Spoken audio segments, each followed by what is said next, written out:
Freedom వేరుశనగ నూనెతో వంటింటి ఊరగాయలకు మన ఊరి రుచిని తెచ్చేద్దాం. బుల్లితెర మన్మధుడు, బుల్లితెర శోభన్ బాబు అనే ట్యాగ్ లైన్ కూడా ఆయనకుంది. సీజన్ 1 అయిపోయిన తర్వాత కూడా చాలా మంది ఇంకా ఆ పేరుతోనే పిలువుతారు. బేసికలీ మీరే చాలా హాట్. అదే లేదు, కొంచెం వేడిగా ఉంది. మీరు ఈ మాట చెప్పకూడదు. రీసెంట్ గా ఒక పార్టీకి వెళ్తే పబ్స్ లో కార్తీక దీపం సాంగ్ అండ్ మూవీస్ లో కానివ్వండి, ఏది యూజ్ చేయాలన్నా సీరియల్స్ నుంచి ది బెస్ట్ అంటే కార్తీక దీపం అనే ట్యాగ్ లైన్ తీసేసుకున్నారు. జై బాలయ్య తర్వాత ఎక్కువ వినపడేది కార్తీక దీపం. సో ఇంత క్రేజ్ ఉన్న మీకు మూవీ ఆపర్చునిటీస్ ఎందుకు ఎక్కువ రాలేదు అని? ఓకే, ఇద్దరు అబ్బాయిలు స్ట్రాటజీ అంటారు కదా, అంటే పడే వరకేరా, పడిన తర్వాత ఏం గుర్తుండవు. Hello guys, welcome to our channel. నేను మీ నందు. ఎస్, ఇవాళ మనతో పాటు ఉన్న స్పెషల్ గెస్ట్ ఎవరు అంటే, అమ్మాయిలందరికీ ఆయన అంటే చాలా క్రేజ్ అని చెప్పుకోవచ్చు. అమ్మాయిలు ఒకటే కాదు, ఇంట్లో ఉండే లేడీస్ అందరూ కూడా ఆయనకి చాలా పెద్ద ఫ్యాన్ అన్నమాట. ఆయన ఇంటర్వ్యూ దొరకడం అంటే అది చాలా పెద్ద టాస్క్ అనే చెప్పుకోవాలి.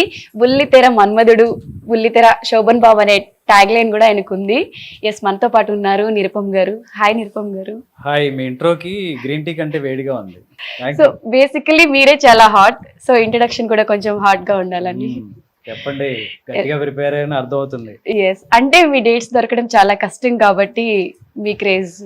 అంటే డేట్స్ దొరకటం కష్టం అని కాదు, కానీ జనరల్గా నాకు ఇంటర్వ్యూస్ అంటే మనం ఏమంత సాధించేసామని ఇంటర్వ్యూలు ఇస్తామనే ఫీలింగ్ ఉంటుంది. అందుకని గౌకుని ఇంటర్వ్యూ అనగానే నేను మీరు ఈ మాట చెప్పకూడదు. రీసెంట్ గా ఒక పార్టీకి వెళ్తే పబ్స్ లో కార్తీక దీపం సాంగ్ అండ్ మూవీస్ లో కానివ్వండి, ఏది యూజ్ చేయాలన్నా సీరియల్స్ నుంచి ది బెస్ట్ అంటే కార్తీక దీపం అనే ట్యాగ్ లైన్ తీసేసుకున్నారు. జై బాలయ్య తర్వాత ఎక్కువ వినపడేది కార్తీక దీపం. సో ఎలా అనిపిస్తుంది? అక్కడే సీజన్ 2 కూడా స్టార్ట్ అయిపోయింది. చాలా హ్యాపీ ఉంది. జనరల్ గా రెగ్యులర్ గా టీవీ సీరియల్స్ కి ఒక దక్కని ఒక ఘనత అని చెప్పాలి. Yes, very very very happy. Okay, Karthika Deepam 2లో మీ క్యారెక్టరైజేషన్ ఎలా ఉండబోతుంది? చాలా ఆల్రెడీ స్టార్ట్ అయింది కాబట్టి చాలా మంది ముందు సీజన్ 1లో నా స్వెటర్స్ దాని గురించి మాట్లాడారు. సో ఇది కంప్లీట్ కాంట్రాస్ట్. కొంచెం బొమ్మల చొక్కాలు, ఇదొక స్టైల్, కొంచెం ఫంకీగా ఉంటుంది కొంచెం. ఓకే, మిమ్మల్ని చూడగానే బేసిక్లీ ఒక క్వశ్చన్ అడగాలనిపించింది నాకు. నేను చిన్నప్పుడు చదువుకుంటున్న ఏజ్ లో చంద్రముఖి సీరియల్ వచ్చేది. అక్క మీరు పేరుగా చేసేవారు. అప్పటి నుంచి మీ సీరియల్ కి మీకు ఫ్యాన్ అన్నమాట. సో ఇప్పుడు మేము పెద్దగా అయిపోయాము, మీరు మాత్రం ఇయర్స్ పెరుగుతున్నా అంతే యంగ్ గా. ఇయర్స్ పెరిగే కొద్దీ ఇంకా గ్లామర్ పెరుగుతుంది. అంటే మీకు చాలా ఉన్నాయి, ఇన్ఫర్మేషన్ ఉంది. నా చిన్నప్పుడు, నా స్కూలు, సీరియస్లీ అప్పుడు ఎలా ఉన్నారు, ఇప్పుడు అంతకు మించి అంటే ఇంకా అందం పెరుగుతుంది. అంటే మీ గ్లామర్ సీక్రెట్. Thank you. అంటే నాకంటే మెయింటైన్ చేసే వాళ్ళు చాలా మంది ఉన్నారు సినిమాల్లో కానీ అట్లా కానీ. ఏం లేదండి, nothing. Little bit of care, ఒక డైట్, ఫిట్నెస్ అంటే వర్కౌట్స్, ఇంతే.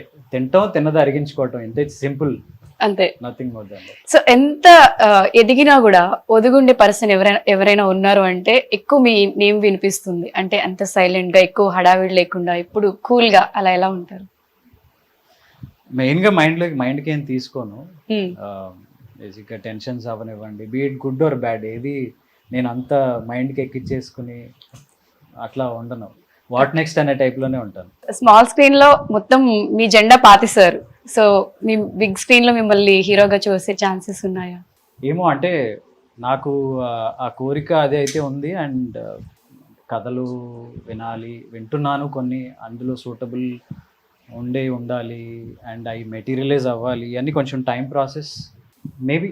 అంటే ఇట్స్ ఇన్ ప్రాసెస్. త్వరలో చూడొచ్చు, ఎక్స్పెక్ట్ చేయొచ్చు. Everything goes good. సో ప్రతి ఒక్కరికి సొంత ఇంటి కళ ఉంటుంది. సో రీసెంట్ గా గృహప్రవేశం చేశారు, ఆ ఫీల్ ఎలా ఉంది?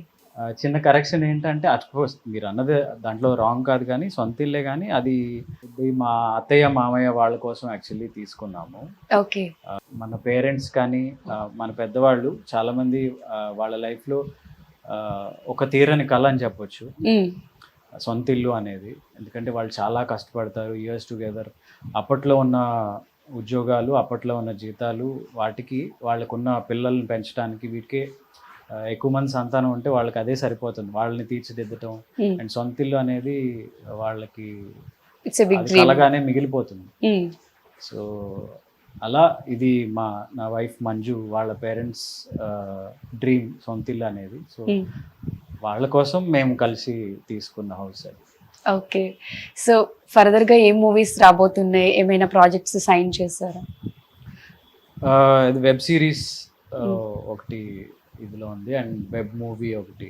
సో ఇవన్నీ ఇన్ ప్రాసెస్ అనమాట. ఇన్ ప్రాసెస్ లో కొంచెం మెటీరియలైజ్ అవడానికి టైం పడుతుంది. ఓకే. సో గ్రీన్ టీ కూడా తాగుతూ మాట్లాడొచ్చు, Yeah, yeah. ఆ గ్యాప్ ఇవ్వట్లేదు అంటారా? అదే లేదు, కొంచెం వేడిగా ఉంది. ఓకే. సో మీ నాన్నగారి నుంచి మీరు నేర్చుకున్న ది బెస్ట్ థింగ్ ఏంటి అంటే ఏం చెప్తారు? అంటే ఆయన ఈరోజు కొంచెం నాకున్న డిసిప్లిన్ అవ్వచ్చు, లేదా నేను నా ఫ్యామిలీని మేనేజ్ చేసుకుని ఫినాన్షియల్ మేనేజ్మెంట్ కానీ అది ఆయన దగ్గర నుంచి తెలియకుండానే నేను నేర్చుకున్నానని చెప్పాలి. అంటే నేను రియలైజ్ అయ్యే టైంకే ఆయన కొంతవరకు నేర్పించారు. ఓకే. ఇప్పుడున్న కొంచెం యూట్యూబ్ జ్ఞానంతో ఇంకొంచెం దాన్ని పెంచుకున్నాను. సో అంటే ఆయన writings is a great inspiration. Okay. ఆయనలా రాయాలి అని నాకు చాలా కోరిక ఉంటుంది. బట్ నేను as an actor I'm busy కాబట్టి రైటింగ్ సైడ్ కొంచెం తక్కువ. బట్ ఆయనలా రాయాలి అనేది, ఆయన రాయలేను ఫస్ట్ పాయింట్, బట్ ఆయనలా రాయగలగాలి అనేది నాకు అదొక దట్స్. ట్రై చేశారా ఏమైనా ఇప్పటి వరకు? నేను అడపదడప రాస్తుంటాను. నెక్స్ట్ నువ్వే అనే మూవీకి యాక్చువల్ డైలాగ్స్ రాశాను అప్పుడు. ఓకే. బట్ ఆ కెరీర్ ఆ యాంగిల్లో నేను ఎప్పుడు కంటిన్యూ చేయలే. నిరుపమ్ గారిలో యాక్టరే కాకుండా మంచి రైటర్ కూడా ఉన్నారు. అది ఫాదర్ ఆయన రాసేటప్పుడే ఆయన చేసే ప్రాజెక్ట్స్ లోనే నాకు 4 సీన్లు ఇవ్వటం, రాయరా అంటాం, అట్లా తెలియకుండానే ఎంకరేజ్ చేశారు, కొంచెం నేర్పించారు. ఫ్రెష్ గా ఇప్పుడు మంజుల గారికి మీరు ప్రపోజ్ చేయాలి అంటే కొన్ని వర్డ్స్ మీ ఓన్ వర్డ్స్ లో ఎలా ప్రపోజ్ చేస్తారు మీ రైటింగ్స్ లో? ఎప్పుడైనా ఆవిడ కోసం ఏమైనా రాసారా? ఇది వరకు రాసాము, అంటే ఎప్పుడు the beginning of our journey Chandramukhi అన్నారు కదా, ఆ టైంలోనే అప్పుడు రాసుకునేవాళ్ళం. రాసుకునేవారా? ఓకే. ఇద్దరు ఏదైనా గుర్తుందా అంటే మీరు తన కోసం పర్టికులర్ గా ఇష్టపడి రాసింది? నిజంగానే గుర్తుండవు. ఆ టైంలో ఆ మూమెంట్ లో ఎవడో లోపల నుంచి వచ్చి రాయిస్తాడు కదా, అలా రాసి. అబ్బాయిలు స్ట్రాటజీ అంటారు కదా, అంటే పడే వరకే రా, పడిన తర్వాత ఏం గుర్తుండవు. వన్స్ అమ్మాయి మన లైఫ్ లోకి వచ్చిన తర్వాత అన్ని మర్చిపోతారు.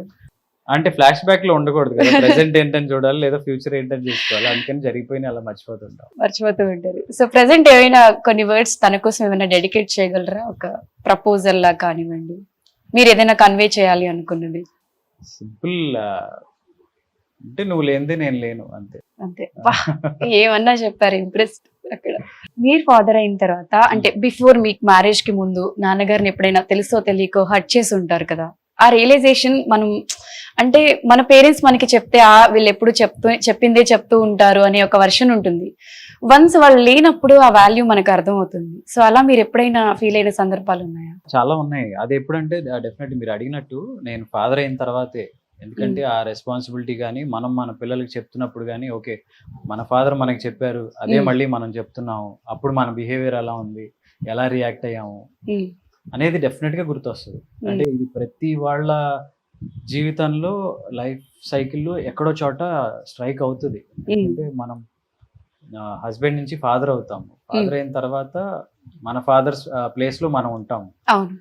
సో మన కొడుకు వాడు మనకి ఎదురు తిరిగినప్పుడు, లేదా మన మాట విన్నప్పుడు మన రియాక్షన్, అంటే ఏ సినిమా కట్టింగ్ లాగా ఇప్పుడు మనం అప్పుడు మనం, అట్లా చాలా సందర్భాల్లో నేను రియలైజ్ అయ్యాను.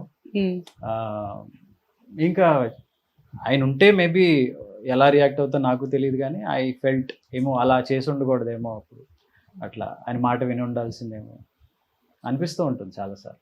ఓకే. సో మీ అబ్బాయి అక్షయ్ అండ్ మీకు ఎక్కువ క్లోజా లేకపోతే మంజుల గారికి ఎక్కువ క్లోజా? వాడు మదర్కే ఎక్కువ క్లోజ్. మదర్కే ఎక్కువ క్లోజ్. ఎందుకంటే నేను కొంచెం రెస్ట్రిక్షన్స్ పెడుతుంటాను.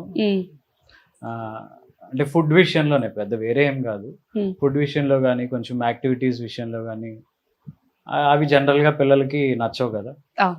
సో మదర్స్ అనేవి కొంచెం మదర్స్ ఎక్కువ ప్యాంపర్ చేస్తారు. సో వాళ్ళ మాట విన్నప్పుడు నాన్నతో చెప్తానని మేము, నాన్న అనేవాడు ఎప్పుడు భయం చూపించడానికే ఉంటాడు. డాటర్స్ ఉంటే ఐ మీన్ లైక్ ఫాదర్స్ ఎక్కువ ప్యాంపర్ చేస్తారు. సో ప్యాంపరింగ్ అట్ సైడ్ నుంచి ఎక్కువగా ఉంటుంది. అంటే పర్టికులర్ గా ఇప్పుడు మీరు ఏమైనా అనుకుంటారా తనతో ఇదే చేయించాలి, లైక్ ఇది చదివించాలి అలా? అలాంటి Hmm. అలాంటి ఐడియాస్ పిల్లల మీద రుద్దటం మా ఫాదరు చేయలేదు, Hmm. నాకు అలాంటి ఉద్దేశాలు లేవు. మీకు కూడా ఇంట్రెస్ట్ లేదు? అలాంటి ఉద్దేశాలు లేవు. Okay. వాళ్ళ ఇంట్రెస్ట్ ని ఎంకరేజ్ చేయటమే as a parent. Okay, as a parents గా పిల్లలకి ఇచ్చే సపోర్ట్ ఎంత వరకు ఇంపార్టెంట్ అని మీరు అంటారు? అంటే చాలా మంది పిల్లలు ఎలా అంటే ఇప్పుడు వాళ్ళకి ఒక గోల్ ఉంటుంది, వాళ్ళకి కొన్ని ఇష్టాలు ఉంటాయి, పేరెంట్స్ అవి యాక్సెప్ట్ చేయరు. యాజ్ ఎ పేరెంట్ గా అసలు దాని గురించి మీరు ఏం చెప్తారు? ఐ థింక్ ఈ జనరేషన్ లో పిల్లలు చాలా మెచ్యూర్డ్ గా ఆలోచిస్తున్నారు, చాలా బ్రాడ్ మైండెడ్ తో ఉన్నారు, వాళ్ళకి చాలా ఐడియాస్ ఉన్నాయి. మనకి మన పేరెంట్స్ కి పాత జనరేషన్స్ కి లేని ఐడియాస్ ఈ జనరేషన్స్ లో చాలా ఎర్లీ ఏజ్ లో వచ్చేస్తున్నాయి వాళ్ళకి. సో వాళ్ళకి ఇది మంచి ఇది చెడు అని కొంచెం ఎక్స్ప్లెయిన్ చేసి ఒక చిన్న క్లారిటీ ఇస్తే డెఫినెట్ గా వాళ్ళు ఆ మంచివేనే చూస్ చేసుకుంటారు. యాజ్ ఎ పేరెంట్ డెఫినెట్ గా ఎవరైనా పిల్లల ఇష్టాలని సపోర్ట్ చేయాలి, చేస్తేనే వాళ్ళు నెక్స్ట్ లెవెల్కి వెళ్ళడానికి హెల్ప్ అవుతుంది. అవును, మిమ్మల్ని నిరుపమ్ గారు అని పిలవడం కంటే కూడా అందరూ ఇప్పుడు డాక్టర్ బాబు అంటేనే ఎక్కువ గుర్తుపడుతున్నారు. నేను కష్టపడకుండా డాక్టర్ అయిపోయారు, సంపాదించిన డాక్టర్, చదవకుండా డాక్టర్ అయిపోయారు. సో నిరుపమ్ గారు వస్తున్నారంటే నిరుపమ్ గారు ఎవరు, డాక్టర్ బాబా అలా గుర్తుపడుతున్నారు. సో ఆ సీరియల్ ఫస్ట్ సక్సెస్ తర్వాత మీరు తీసుకున్నది బిగ్గెస్ట్ కాంప్లిమెంట్స్ ఏది అంటే ఏం చెప్తారు? కాంప్లిమెంట్స్ చాలా మంది రకరకాలుగా ఇచ్చారు, కానీ అంటే మీకు మన బాగా చుట్టూ ఉండేవాళ్ళు, మనం రోజు కలిసేవాళ్ళు, మనకి లేదా మన చుట్టాలు కానీ మనకి కాంప్లిమెంట్ ఇవ్వటం అనేది సహజం. అవును, కానీ ఇప్పుడు మెగాస్టార్ చిరంజీవి గారు లాంటి వాళ్ళు, వాళ్ళ అమ్మగారు పని కట్టుకుని మన ఫోన్ నెంబర్ తెలుసుకుని మనకు ఫోన్ చేసి మాట్లాడాల్సిన అవసరం లేదు. అవును, ఆవిడ ఫోన్ చేశారు, ఆ రోజు చూస్తాను చాలా బాగుంటుంది అని, అంటే వాళ్ళ ఇంట్లో మనిషిలాగా మాట్లాడారు. Okay, that is the biggest thing. Biggest అంటే వాళ్ళ అదే పవన్ కళ్యాణ్ గారి తోటలో ఉన్న మామిడికాయలు ఒకసారి వచ్చినాయి, ఒక పెద్ద బాక్స్. అండ్ బ్రహ్మానందం గారు, ఓకే, ఆయన పని కట్టుకుని కాల్ చేసి నన్ను అప్రిషియేట్ చేయాల్సిన అవసరం లేదు, ఆయన చేశారు. మురళీమోహన్ గారు చేస్తారు. ఓకే, సెకండ్ సీజన్ స్టార్టింగ్ అప్పుడు కూడా ఆయన కాల్ చేశారు, ఇలా ప్రోమో ఒకటి వస్తుంది, అదేంటి కొత్తదా పాతదా ఏంటి అసలు అని. ఓకే, మనతో ఏ అవసరం లేదు, మనతో ఏ పని లేని వాళ్ళు కూడా ఫోన్ చేసి మాట్లాడుతున్నారంటే మనల్ని ఎంత ఓన్ చేసుకున్నారు, ఎంత ఇంట్లో మనిషిలా ట్రీట్ చేస్తున్నారు అనేది అనిపిస్తూ ఉంటుంది. అవును, అంటే ఇన్ని సీరియల్స్ వచ్చాయి, ఎన్నో ఎపిసోడ్స్ అయిపోయాయి, ఎంతో మంది హీరోస్ వచ్చారు వెళ్ళిపోయారు, బట్ కార్తీక దీపంకి వచ్చినంత క్రేజ్ సీరియల్స్ లో ఏ సీరియల్ కి రాలేదు. మంచు లక్ష్మి గారు కూడా ట్వీట్ చేశారు, మా మదర్ ఇలా ఫీల్ అవుతున్నారు అని చెప్పి. సో అంటే సీరియల్స్ క్రేజ్ ని పెంచింది మీరేం చెప్పుకోవచ్చు? ఏం కాదు కానీ కార్తీక దీపం అని చెప్పొచ్చు. మేబీ ఆ స్టోరీకి అందరూ అలా కనెక్ట్ అయ్యారు, ఆ క్యారెక్టర్స్ కనెక్ట్ అయ్యారు. ట్రూ, అది మంచు లక్ష్మి గారు పోస్ట్ చేశారు ఏదో స్టోరీ అన్నప్పుడు ఇదేదో మీమ్ ఎవరో క్రియేట్ చేశారు అని అనుకున్నాను, కానీ ఆవిడ నిజంగా పోస్ట్ చేశారు అన్న విషయం లేటర్ ఆన్ నాకు రకరకాలుగా చాలా మంది ఫార్వర్డ్ వస్తున్నప్పుడు ఏంటి నిజమా అని తర్వాత రియలైజ్ అయ్యాను. అలాగే వెన్నెల కిషోర్ గారు కానీ అట్లా ఆయన మూవీస్ లో ఎక్కడో చోట కార్తీక దీపం, డాక్టర్ బాబు ఈ పేర్లు ఎక్కడో వాడుతూ ఉంటారు. సో అట్లా అంటే కామన్ పీపుల్ సీరియల్స్ చూడడం వేరు, నార్మల్ గా ఇంట్లో అమ్మ వాళ్ళు అమ్మమ్మలు మా లాంటి వాళ్ళు చూస్తాం, బట్ సెలబ్రిటీస్ నుంచి ఈ అప్రిషియేషన్ రావడం అనేది చాలా గ్రేట్. సో ఇప్పుడు కార్తీక దీపం 1 కి ఏదైతే క్రేజ్ ఉందో 2 కి కూడా అంతే రావచ్చు అంటారా? వస్తుంది, డెఫినెట్ గా వస్తుంది. అంటే ఏ నమ్మకంతో చెప్తున్నాను అంటే ఎమోషనల్ కనెక్ట్ సీజన్ 1 లో ఎలా ఉందో సీజన్ 2 కూడా సేమ్ అంతే ఉంటుంది. ఎందుకు అంటే అది సీజన్ 1 క్రియేట్ చేసిన హైప్, దానికి ఉన్న స్టాండర్డ్స్ ఒక లెవెల్లో ఉంటాయి. సీజన్ 2 చేసినప్పుడు వాటికి ఏమాత్రం తగ్గకుండా ఉండాలి అనేది డెఫినెట్ గా కాన్షియస్ గా ఉన్నారు, అందరూ ఉన్నారు, టీం అంతా అలాగే ఉన్నారు. దానికి తగ్గట్టే ఒక మంచి స్టోరీ. ఓకే, ఇప్పుడు అడిగే క్వశ్చన్ ఆల్రెడీ మీరు కొంచెం ఆన్సర్ చేశారు, బట్ ఈ క్వశ్చన్ నేను మళ్ళీ అడుగుతున్నాను. అంటే ఫిట్నెస్ చేసినట్టే కనిపించరు, జిమ్ లో వర్కౌట్ చేసినట్టే కనిపించరు, బట్ అంత ఫిట్ గా ఎలా ఉంటారు? అంటే ఫిట్నెస్ అంటే కండలు తిరగటం లేదా చొక్కాలు వేస్తే చిరిగిపోవటం ఇదే కాదు. సో లీన్ గా కూడా ఇప్పుడు నాగార్జున గారు ఉంటారు, ఆయన హ్యూజ్ గాను వీళ్ళు కండలుగా ఏమి ఉంటారు, లీన్ గా ఉంటారు, is very fit. Mahesh Babu గారు వాళ్ళు ఏంటంటే ఆ క్యారెక్టర్ కొంచెం మస్కులర్ గా కనిపించాలన్నప్పుడు కొంచెం బల్క్ చేస్తారు బాడీని, otherwise they will be fit and lean. అంటే మీరు సీరియల్ కి వేరియేషన్ అలా ఏమైనా ట్రై చేస్తూ ఉంటారా? అంటే సీరియల్ సినిమా అనుకోండి, ఒక 6 నెలల సంవత్సరం కష్టపడితే అయిపోతుంది. మా సీరియల్స్ అలా కాదు కదా, అంత గ్యాప్ ఇవ్వరు, సంవత్సరాలు వెళ్తా ఉంటాయి. లోపు ట్రాన్స్ఫర్మేషన్ అంటే కష్టం అంటూ. అండ్ మల్టిపుల్ గా 2 ప్రాజెక్ట్స్ చేస్తున్నాను అనుకోండి, సేమ్ లుక్ అవుతుంది. డేట్స్ అందుకని మనం డ్రెస్ లో చూపిస్తాం కానీ బాడీలో చూపించు. ఓకే, సో జిమ్ అనగానే నాకు ఒకటి గుర్తొచ్చింది. జిమ్ లో మీ వైఫ్ ఒక ప్రాంక్ చేశారు, లైక్ కళ్ళు తిరిగి పడిపోయినట్టు, మీరు చాలా షాక్ అయ్యారు. Dance practice. Yes, dance practice చేశారు. సో మీరు చాలా భయపడ్డారు అప్పుడు. అంటే అలాంటి ప్రాంక్లు మీకు నచ్చుతాయా? అండ్ అది ఆ ఇన్సిడెంట్ చూసినప్పుడు మీ ఎక్స్ప్రెషన్, మీ రియాక్షన్? డెఫినెట్ గా నచ్చవు. అవి ఇక అంతా యూట్యూబ్ మహిమ. వాళ్ళని చూసి వీళ్ళని చూసి వాళ్ళు ప్రాంకులు చేస్తున్నారని వీళ్ళు చేస్తున్నారని అట్లా ఏదో సరదాగా ట్రై చేసింది, కానీ I definitely don't recommend anyone అలాంటివి చేయకండి. ఓకే, అంటే నేను బేసిక్గా నాతో ఉన్నది ఏంటంటే, నేను ఆనందపడటం కానీ ఎక్కువగా ఉండదు, బాధపడటం కానీ ఎక్కువ లెవెల్లో ఉండదు, న్యూట్రల్ గా ఉంటుంది.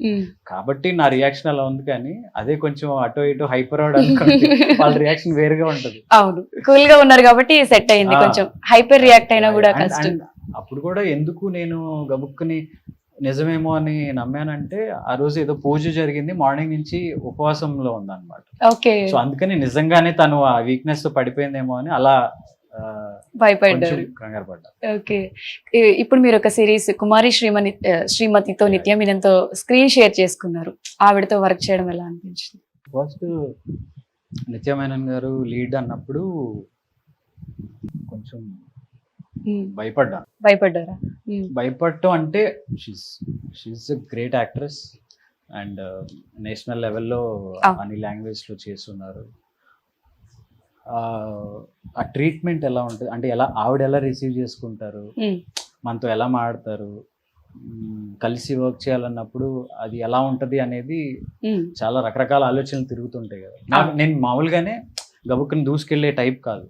ఓకే, అవతల మాట్లాడితే మనం కూడా మాట్లాడి అట్లా స్లోగా సర్కిల్లోనే యాక్టివ్ గా ఉండే పర్సన్. ఓకే, సో ఎలా ఉంటది ఏంటి అని ఆ ఇన్హిబిషన్స్ ఏవే ఉండేవి. బట్ షీఈస్ వెరీ కూల్, చాలా బాగా మాట్లాడతారు, చాలా బాగా ఈ కౌంటర్ అండ్ కౌంటర్ అంతా బాగుంటుంది. ఓకే, వర్కింగ్ ఎక్స్పీరియన్స్ ఎలా అనిపించింది? వర్కింగ్ ఎక్స్పీరియన్స్ ఒక పాయింట్ మేము అవుట్డోర్ చేసాం రాజమండ్రి దగ్గర. తెలుసుగా ఆ టేపు ఎలా ఎండలు మండిపోతాయి. ఎండలని కాదు అంటే జనం కూడా, కార్తీక దీపం టైమ్. ఓకే, సో ఈ డాక్టర్ బాబు ఈ హడావిడి ఎక్కువ ఉంది. నిత్యమీనన్ ఫేమ్ కంటే మీ ఫేమ్ ఎక్కువ ఉంటుంది మేబీ అక్కడ. అదే ఆవిడ నేషనల్ అయితే మన లోకల్ ఆ టైప్. సో ఒక పాయింట్ లో 2 రోజులు చూసారు, 3 రోజులు చూసారు, 4 రోజుల నుంచి తను కూడా డాక్టర్ బాబు అని పిలవడం తనకి అప్పుడు తెలిసింది జనాలు ఏంటి, గోల్ ఏంటి, డాక్టర్ బాబు ఏంటి అసలు అనేది. తర్వాత కొంచెం గ్రాడ్యువల్ గా తెలుసుకుని అలా. సో డాక్టర్ బాబు అని పిలిచినప్పుడు హ్యాపీగా ఫీల్ అవుతారా, నిరుపమ్ గారు అని పిలిచినప్పుడు హ్యాపీగా ఫీల్ అవుతారా? రెండు నా పేర్లే. రెండు మీ పేర్లే. నా పేర్లే. జనానికి ఎక్కువ డాక్టర్ బాబుగా గుర్తుండిపోయాను. సీజన్ 1 అయిపోయిన తర్వాత కూడా చాలా మంది ఇంకా ఆ పేరుతోనే పిలవటం, ఎక్కువగా రీల్స్ లో డాక్టర్ బాబు అని చెప్పి. సో ఈ నిత్యమీనన్తో మళ్ళీ ఈ సీక్వెల్ ఎప్పుడు ఉండబోతుంది అంటే? ఉన్నారు, స్క్రిప్ట్ వర్క్ జరుగుతుంది అని రీసెంట్ గానే చెప్పారు. బట్ ఉంటుంది I think soon, very soon. Vyjayanthi movies లో మీకు ఆపర్చునిటీ రావడం ఎలా ఫీల్ అవుతుంది? అది కూడా ఒక రకంగా కార్తీక దీపం క్రెడిటే. సో స్వప్న గారు, వైజయంతి స్వప్నదత్ గారు, వాళ్ళ అమ్మగారు అమ్మమ్మ గారు వాళ్ళు కార్తీక దీపం చూస్తారు. మీ క్రేజ్, మీ గ్రాఫ్ ని ఇలా పెంచేసింది. వాళ్ళు చూడటం వల్ల స్వప్న గారు అంతకు ముందే పరిచయం. సో తను కూడా ఆ టైంలో చూడటం, సో ఈ క్యారెక్టర్ కి వై నాట్ హిమ్ అని అనుకోవటం. సో అట్లా ఇది కూడా ఒక రకంగా క్రెడిట్ గోస్ టు కార్తీక దీపం.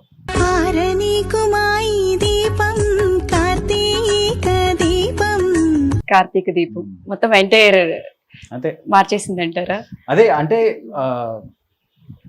మై గ్రాటిట్యూడ్ టు స్వప్న గారు. ఎందుకంటే చాలా మందికి తెలుసు ఏంటి కార్తీక దీపం అనేది దానికి ఒక క్రేజ్ ఉంది, ఎక్కువ మంది చూస్తారని తెలుసు. కానీ సో అతన్ని మనం ఎందుకు సిరీస్ లో పెట్టాలి అనే థాట్ చాలా తక్కువ మందికి వస్తుంది. సో అది ఆ స్టెప్ తీసుకున్నందుకు ఐ షుడ్ థ్యాంక్ స్వప్న గారు. ఓకే, ఇంకేమైనా వెబ్ సిరీస్ చేయబోతున్నారు? అదే కొన్ని టాక్స్ లో ఉన్నాయండి, కొన్ని ఇంకా ప్రాసెస్ లో ఉంది, అవన్నీ మెటీరియలైజ్ అయితే. ఓకే, సో చంద్రముఖి తర్వాత మంజుల గారిది మీది పేరు మళ్ళీ ఆన్ స్క్రీన్ ఇద్దరు ఒకటే సీరియల్లో చూసే ఛాన్సెస్ ఉన్నాయా? అంటే చాలా మంది వెయిట్ చేస్తూ ఉంటారు మీ పేరు ఎవర్ గ్రీన్ ఎప్పుడు అలానే ఉంటారు అని చెప్పి. ఇప్పుడు కరెంట్ గా ఇమీడియట్ గానా అంటే సీరియల్స్ లో అంటే కష్టం అనే చెప్పాలి. కష్టం అని చెప్పాలి. Yeah. అంటే మీ షెడ్యూల్ ఆవిడ షెడ్యూల్ బిజీ అని కాదు, కానీ తను ఏంటంటే she move on to the next category. Okay, heroine గా చేయట్లేదు కదా తను. Yeah yeah. సో తన నెక్స్ట్ లెవెల్ క్యారెక్టర్స్ కి వెళ్ళింది. సో అందుకని ఆ మ్యాచింగ్ మిస్ మ్యాచ్ అనేది ఉంటుంది. ఓకే, హీరోయిన్స్ ఇప్పుడున్న టైంలో హీరోయిన్స్ లైఫ్ స్పాన్ అనేది తగ్గిపోయింది. అవును. ఇదివరకు ఒక హీరోయిన్ వచ్చిందంటే కొంతకాలం హీరోయిన్ గానే చేసేది. డిఫరెంట్ కాంపిటీషన్ కూడా పెరిగింది కాబట్టి పెరిగిపోయింది. అండ్ ఇప్పుడు వచ్చిన వాళ్ళని ప్రతి కొత్త ప్రాజెక్ట్ కి న్యూ కమర్స్ కావాలి, కొత్త వాళ్ళు కావాలి అంటం వల్ల ఎక్కువ మంది కొత్త వాళ్ళు వస్తున్నారు, ఎక్కువ repeat అవ్వట్లా. Okay, so Hanuman Jayanti రోజు ఎక్కువ టైం టెంపుల్లోనే స్పెండ్ చేస్తారు కదా మీరు, అంత గట్టిగా దేవుణ్ణి ఏం కోరుకున్నారు? హనుమాన్ జయంతి రోజు తెచ్చుకుంటాను. గుర్తు తెచ్చుకుంటున్నారా? ఏం మొక్కుకున్నారు అంటే అన్ని మొక్కుకుని ఉంటారు. హనుమాన్ జయంతి కాదు కానీ మంగళవారం నేను సుబ్రహ్మణ్యేశ్వర స్వామి గుడికి వెళ్తాను. ఓకే, సో అక్కడే హనుమాన్ టెంపుల్ కూడా ఉంటుంది.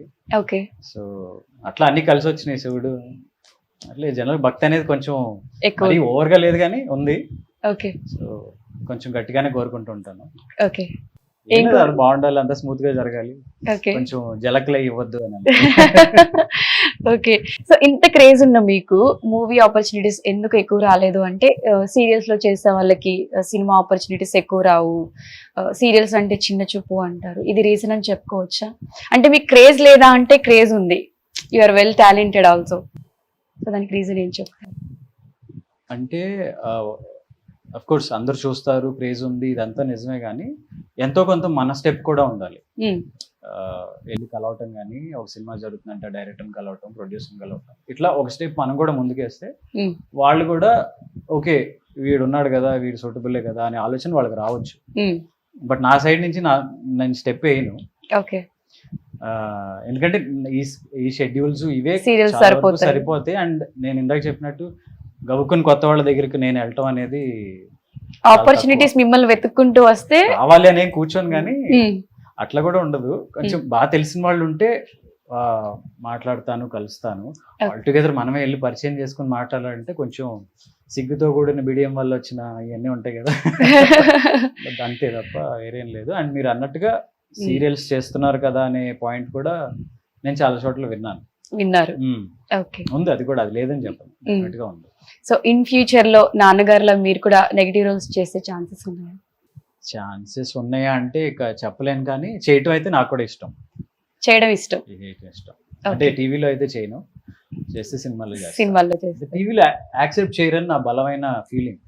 ఓకే, ఎందుకంటే వాళ్ళు ఒక ఇంట్లో మనిషిలాగా, ఓన్ చేసుకున్నారు, సొంత కొడుకులాగా ఈ ఇమేజ్ లో చూస్తారు. సో గౌకు నేను ఏదైనా నెగిటివ్ లేదు ఇంకోలాగా ప్లే చేసి సాడిస్ట్ గానే ప్లే చేశానంటే అంత త్వరగా యాక్సెప్ట్ చేయరు, ఎత్తుక్కుంటూ వచ్చి కొడతారు. So clarity. ఇది పొలిటికల్ టైం కాబట్టి నిరుపమ్ గారు ఏ పార్టీకి సపోర్ట్ చేస్తారు? Weekend party. పొలిటికల్ స్టాండ్స్ ఏం లేవండి. ఓకే, అసలు ఏ కాంట్రవర్సీ లేకుండా.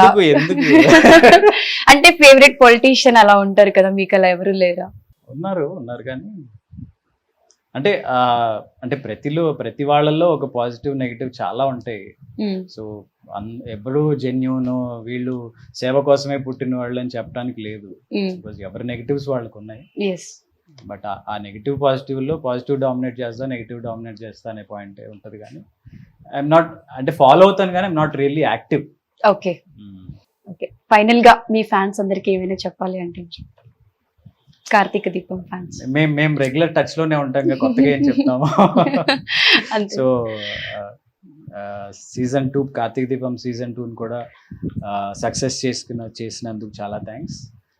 డెఫినెట్గా మీ ఎక్స్పెక్టేషన్స్కి తగ్గినట్టే ఉంటుంది. అండ్ రాబోయే కొత్త ప్రాజెక్ట్స్ కూడా మీకు రెగ్యులర్ అప్డేట్స్ ఇస్తూనే ఉంటాను. అవి కూడా ఆదరిస్తారని నమ్ముతున్నాను. Thank you. ఇన్ని ఇంటర్వ్యూస్ చేశాను కానీ బట్ నిరుపమ్ గారితో డాక్టర్ బాబు ఇంటర్వ్యూ చేయాలంటే లోపల కొంచెం లబ్డప్ అనే టెన్షన్ ఉంది, ఎందుకో తెలీదు. బట్ మీ బిజీ షెడ్యూల్లో కూడా మాకు టైం ఇచ్చినందుకు thank you so much. And మా చిన్నప్పటి నుంచి ఎలా ఉన్నారో మా పిల్లలు పెద్దగా అయిన తర్వాత కూడా మీరు ఇలానే హీరోగా మంచి ప్రాజెక్టులు చేయాలి, అందరినీ ఎంటర్టైన్ చేయాలని హార్ట్ఫుల్ గా కోరుకుంటున్నాను.